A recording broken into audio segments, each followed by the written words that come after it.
கல்வி உதவித்தொகைக்கு விண்ணப்பிக்கலாம்.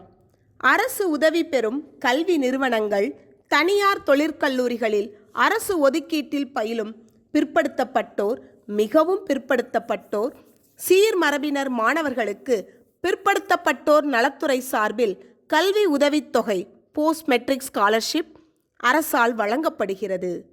அரசு உதவி பெறும் கலை, அறிவியல் கல்லூரியில் இளங்கலை பயிலும் மாணவர்களுக்கு எவ்வித வருமான வரம்பும் கிடையாது. முதுகலை, பாலிடெக்னிக், தொழிற்படிப்புகளில் அரசு ஒதுக்கீட்டில் பயிலும் மாணவர்களின் பெற்றோருக்கு ஆண்டு வருமானம் ரூபாய் 2.5 லட்சத்திற்கு மிகாமல் இருக்க வேண்டும். இந்த கல்வியாண்டுக்கான விண்ணப்பங்கள் umis.in.gov.in என்ற இணையதளம் மூலம் செயல்பாட்டுக்கு வந்துள்ளது. மாணவர்கள் உடனே விண்ணப்பிக்கலாம்.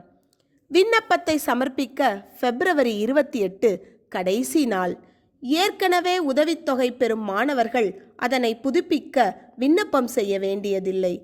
நடப்பு கல்வியாண்டில் புதிதாக கல்வி உதவித்தொகை பெற கல்லூரியில் முதலாண்டு சேர்க்கை பெற்ற, சென்ற ஆண்டில் உதவித்தொகைக்கு விண்ணப்பிக்க தவறிய புதிய மாணவர்கள் தற்போது தாங்கள் பயிலும் கல்லூரியில் கல்வி உதவித்தொகைக்கென உள்ள ஒருங்கிணைப்பு அலுவலரை, நோடல் ஆபீசர் அவர்களை அணுகி மேற்கண்ட இணையதளம் மூலம் விண்ணப்பிக்கலாம்.